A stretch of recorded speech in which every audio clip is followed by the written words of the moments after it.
Selamat malam pemirsa, program Maluku Antar Nusa edisi hari ini, Jumat 9 Desember 2016, kembali menjumpai Anda bersama saya Endang Kurniawati. Beragam berita menarik hasil liputan tim redaksi kami sesaat lagi dapat Anda simak. Namun sebelumnya kami mengajak Anda mengikuti kilas berita utama berikut ini.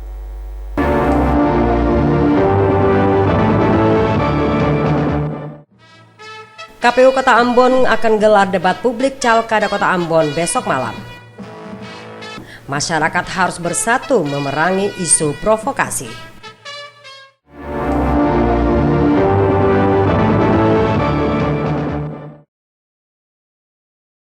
Demikian tadi cuplikan berita utama Maluku Antar Nusa edisi hari ini, dan kini kita ikuti Maluku Antar Nusa selengkapnya.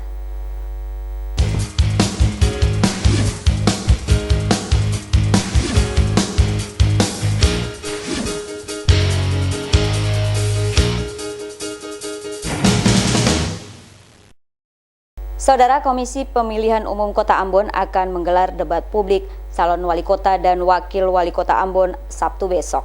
Debat publik itu akan disiarkan secara langsung oleh Lembaga Penyiaran Publik Televisi Republik Indonesia, Stasiun Maluku.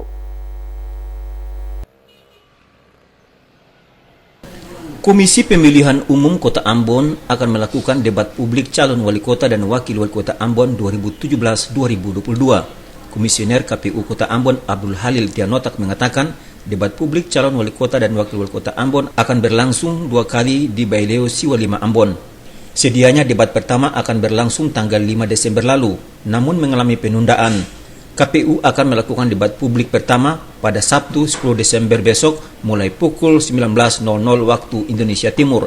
Sementara debat kedua akan berlangsung pada tanggal 1 Februari 2017.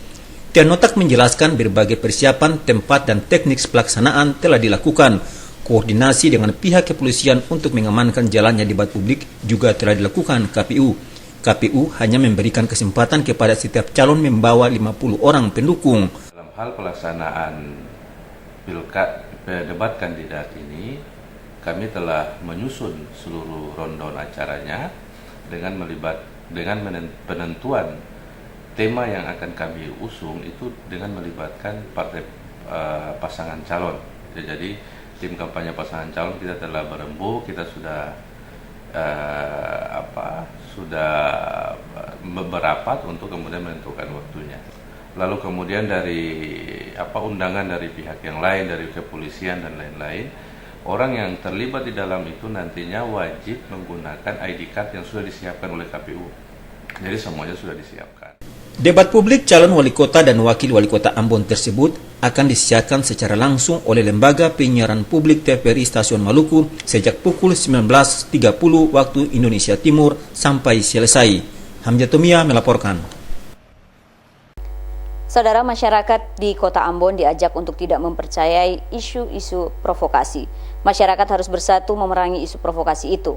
Ajakan tersebut disampaikan pejabat wali kota Ambon dalam rapat koordinasi evaluasi akhir tahun 2016 kemarin.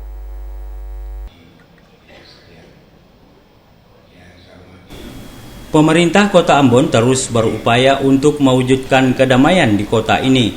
Untuk maksud tersebut, masyarakat di Kota Ambon diajak untuk tidak mempercayai isu-isu provokasi yang sengaja disebarkan oleh pihak-pihak yang tidak bertanggung jawab. Masyarakat harus bersatu untuk melawan isu-isu provokasi tersebut. Ajakan pemerintah Kota Ambon itu disampaikan penjabat wali kota FJ Papilaya dalam rapat koordinasi evaluasi akhir tahun 2016 yang digelar kemarin. Dalam rapat koordinasi itu dilibatkan pula seluruh camat, raja, kepala desa, lurah, RT, RW sekota Ambon. Menurut Papilaya, kondisi Kota Ambon saat ini sangat aman dan kondusif. Untuk terus mewujudkan Kota Ambon menjadi kota yang aman, damai, dan sejahtera membutuhkan komitmen semua pihak, termasuk di dalamnya masyarakat. Partisipasi masyarakat dalam menjaga dan memelihara kondisi kota saat ini menjadi modal utama pembangunan Kota Ambon ke depan. Untuk itu, Papilaya berharap kearifan lokal yang dimiliki masyarakat Kota Ambon, yakni persaudaraan, kebersamaan, persatuan, dan kesatuan menjadi kekuatan utama membawa Kota Ambon menjadi kota yang lebih baik lagi ke depan. Dalam rapat koordinasi evaluasi akhir tahun 2016, yang dilakukan pemerintah Kota Ambon ini dihadirkan pula Kapolres Ambon, Kodim 1504, Ketua KPUD, Ketua Panwasli, dan Kepala BIM sebagai pembicara. Frida Raiman Hamzah melaporkan. DPRD Maluku melakukan pembahasan rancangan APBD Maluku tahun 2017 dengan tim anggaran pemerintah Provinsi Maluku Rabu lalu. Salah satu yang dibahas adalah sumber-sumber pendapatan daerah.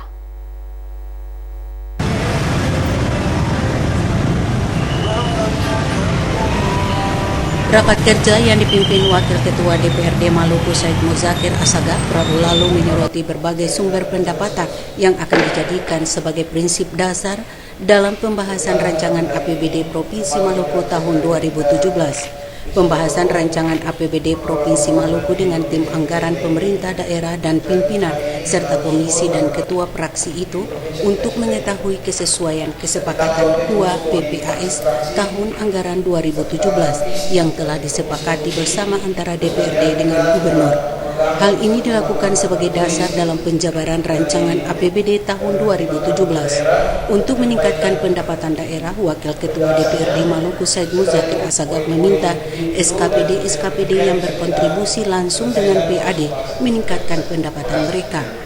Pemerintah diminta menjelaskan belanja langsung dan belanja tak langsung pada postur rancangan APBD 2017. Terhadap belanja hibah, belanja bantuan sosial dan belanja bagi hasil dan belanja bantuan keuangan yang mengalami penambahan dan pengurangan anggaran disoroti Badan Anggaran DPRD.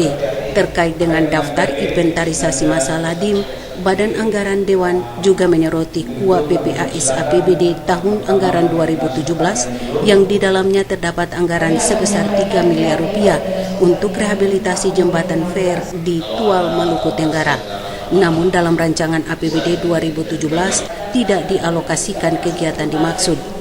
Anggota DPRD Maluku Habibah Pelo menyebutkan guna intensifikasi pajak atau retribusi daerah harus ditingkatkan koordinasi dan kerjasama antar unit satuan kerja terkait. Upaya pengelolaan BUMD yang efisien dan efektif dilakukan melalui profesionalisme manajemen BUMD melalui restrukturisasi dan revitalisasi organisasi dalam rangka meningkatkan kinerja. Badan Anggaran Pemerintah Daerah yang diketuai Antonius Sihaloho menjelaskan secara terperinci pos-pos penyumbang anggaran yang akan meningkatkan PAD Provinsi Maluku. Rahmala Tokonsina dan Bambang Yudaswara melaporkan. Saudara, nilai ekspor bulan Oktober 2016 tercatat sebesar 0,17 US dollar. Ekspor Maluku pada bulan Oktober seluruhnya berasal dari sektor non-migas.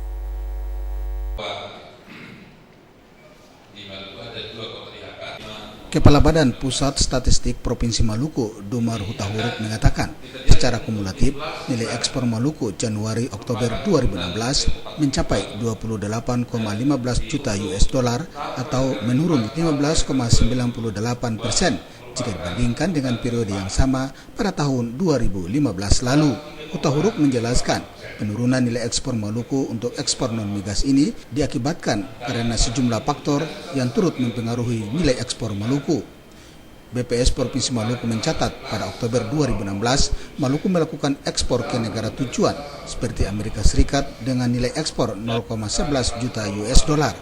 Sementara untuk Hong Kong dan Timor Leste dan pasar ASEAN lainnya juga dilakukan ekspor namun dengan nilai bervariasi. Nilai ekspor ke sejumlah negara tujuan sedikit mengalami penurunan jika dibandingkan dengan periode yang sama pada tahun 2015 lalu. Ekspor Maluku ke negara tujuan seperti Amerika, Hong Kong, dan negara ASEAN lainnya didominasi oleh sektor perikanan seperti ikan dan udang. Ekspor di bidang perikanan tersebut dilakukan melalui dua pelabuhan di Maluku, yakni Pelabuhan Ambon dan Pelabuhan Tual. Abu Sabawa, Cakta Maela melaporkan. Saudara, Yayasan Darussalam Maluku siap mengembangkan Universitas Darussalam Ambon pasca keluarnya keputusan pengelolaan Unidar Ambon dari Kementerian Riset Teknologi dan Pendidikan Tinggi.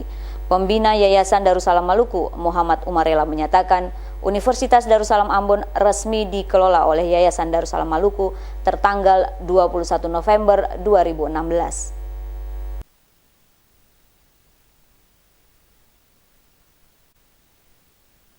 Pasca keluarnya surat keputusan dari Kementerian Riset, Teknologi, dan Pendidikan Tinggi tertanggal 21 November 2016 tentang perubahan Badan Pengelola Unidar Ambon dari Yayasan Darussalam menjadi Darussalam Maluku, mendapat apresiasi dari Yayasan Darussalam Maluku. Pembina Yayasan Darussalam Maluku Muhammad Umarela menyatakan siap memajukan Universitas Darussalam Ambon berdasarkan SK 491 Kemenristek Dikti. Umarela menegaskan sebelum pemberlakuan SK 491, Yayasan Darussalam Maluku belum berhak mengelola Unidar Ambon. Olehnya itu, pembina Yayasan Darussalam Maluku telah menyurati pengurus Yayasan Darussalam Maluku untuk tidak melakukan hal-hal yang melanggar undang-undang yayasan. Umarela mengakui pembukaan pangkalan data perguruan tinggi bukan diberikan kepada yayasan, melainkan kepada universitas yang telah mendapat izin penyelenggara dari pemerintah. Olehnya itu, Umarela meminta para mahasiswa dan dosen tidak melakukan tindakan yang mengganggu aktivitas perkuliahan di kampus Unidar Ambon. Artinya bahwa Yayasan Darussalam Maluku itu tidak ada hubungannya dengan Yayasan Darussalam. Yayasan Darussalam dengan akte Nyonya Tumbelaka itu pada tahun 1981 dan Yayasan Darussalam Maluku oleh Nyonya Rosdiana Eli tahun 2011. Tahun 2011. Itu artinya Yayasan Darussalam Maluku itu baru dan baru menerima pengelolaan. Sekali lagi, baru menerima pengelolaan Universitas Darussalam Ambon itu tanggal 21 November. Selebihnya sebelum tanggal 21 November itu artinya belum ada pengelolaan Universitas Darussalam Ambon di bawah kendali Yayasan Darussalam Maluku. Sengketa dualisme pengelolaan Unidar Ambon kini berada di tingkat Mahkamah Agung. Keputusan ingkrah terhadap sengketa itu akan berdampak terhadap SK 491 Kemenristek Dikti. Pembina Yayasan Darussalam Maluku Muhammad Umarela menyatakan Yayasan Darussalam Maluku dan Yayasan Pendidikan Darussalam Maluku berpeluang islah dalam menyelesaikan kisruh tanpa merugikan mahasiswa. Saudara, pemerintah Kota Ambon kembali melaksanakan pasar murah kepada masyarakat. Pasar murah yang dilakukan di sejumlah tempat di Kota Ambon kali ini dalam rangka menyambut perayaan Natal 25 Desember 2016 dan Tahun Baru 1 Januari 2017.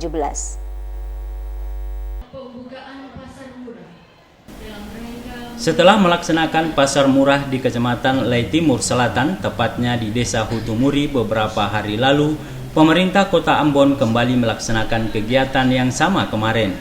Kali ini pasar murah yang dilakukan ini dipusatkan di Pasar Tagalaya. Kegiatan pasar murah yang kembali dilakukan pemerintah Kota Ambon ini dalam rangka membantu masyarakat dalam menyambut perayaan Natal 25 Desember 2016 dan menyambut Tahun Baru 2017. Dalam menyukseskan pelaksanaan pasar murah ini, pemerintah Kota Ambon melibatkan sekitar 10 distributor kebutuhan pokok di Kota Ambon. Saat membuka pasar murah tersebut, Sekretaris Kota Ambon AG Latuheru mengatakan, pemerintah Kota Ambon setiap tahun selalu menggelar pasar murah kepada masyarakat. Pasar murah yang dilakukan itu diperuntukkan bagi masyarakat kurang mampu di Kota Ambon dalam menghadapi peringatan hari-hari besar keagamaan. Selain itu, pemerintah Kota Ambon juga melibatkan pelaku usaha kebutuhan pokok di Kota Ambon dengan harapan mereka tidak mencari keuntungan dalam pasar murah ini. Pemerintah Kota Ambon berharap masyarakat dapat memanfaatkan momen pasar murah ini sebagai sarana untuk memperoleh kebutuhan pokok dengan harga yang terjangkau, sehingga kebutuhan keluarga menjelang Natal dan Tahun Baru sedikit dapat teratasi. Bahan kebutuhan pokok yang dijual di pasar murah ini meliputi gula pasir dengan harga Rp12.500, telur Rp30.000, minyak goreng Rp12.000 dan susu Rp8.500. Harga penjualan di pasar murah yang dilakukan pemerintah Kota Ambon ini di bawah harga di pasaran Kota Ambon. Frida Raiman Hamzah melaporkan. Saudara, kampanye tatap muka dua pasangan calon wali kota dan wakil wali kota Ambon periode 2017-2022 dengan warga Kota Ambon dapat Anda ikuti pada berita kampanye berikut ini.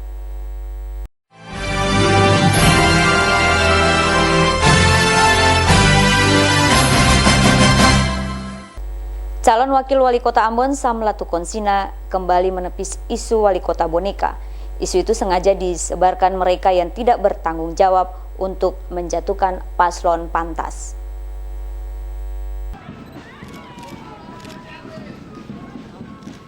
Isu wali kota boneka yang beredar di tengah masyarakat ditepis calon wakil wali kota Ambon Sam Latukonsina saat berkampanye di RT 004 RW 02 Kompleks Lahane, Kelurahan Waihoka, Kecamatan Sirimau.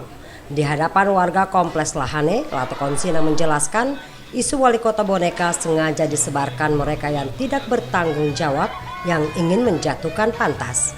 Tugas wakil wali kota, kata Latukonsina, adalah membantu wali kota dalam urusan pemerintahan. Sementara itu, calon wali kota Paulus Kastanya mengatakan, jika Tuhan berkehendak dirinya dan Sam memimpin kota Ambon, tugas mereka berdua adalah mengabdikan diri sebagai pelayan masyarakat.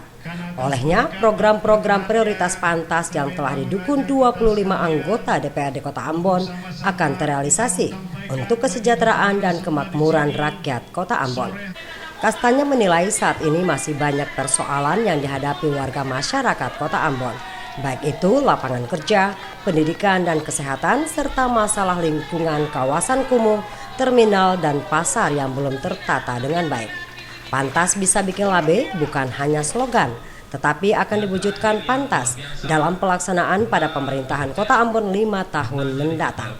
Komitmen pantas ini disampaikan di tengah warga masyarakat Kompleks Lahane ini agar warga masyarakat mengetahui dengan jelas program-program pantas yang bisa bikin labe untuk rakyat. Kastanya juga memohon doa restu kepada warga Lahane untuk mendukung calon nomor urut 2 Paulus Kastanya dan Sam Latukonsina sehingga program-program pro rakyat dan pro lingkungan pantas dapat terlaksana dengan baik. Dengan begitu, permasalahan yang dihadapi warga Kota Ambon juga akan teratasi. Devi bin Umar, Ongen Limba melaporkan.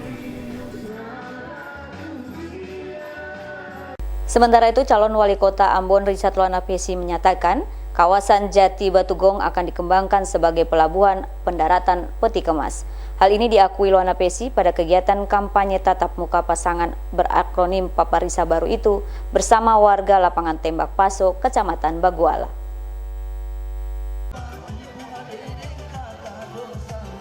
Pasangan calon wali kota dan wakil wali kota Ambon nomor urut 1 Richard Luana Pesi Syarif Adler menggelar kampanye tatap muka bersama warga lapangan tembak Negeri Paso, Kecamatan Baguala semalam. Warga yang menunggu kedatangan pasangan calon berakronim Paparisa Baru itu sejak sore tidak beranjak dari lokasi kampanye. Kendati hujan, puluhan warga yang antusias menggelar konvoi kendaraan roda 2 menjemput pasangan Richard Syarif selepas menghadiri kegiatan Natal GBI Kota Ambon.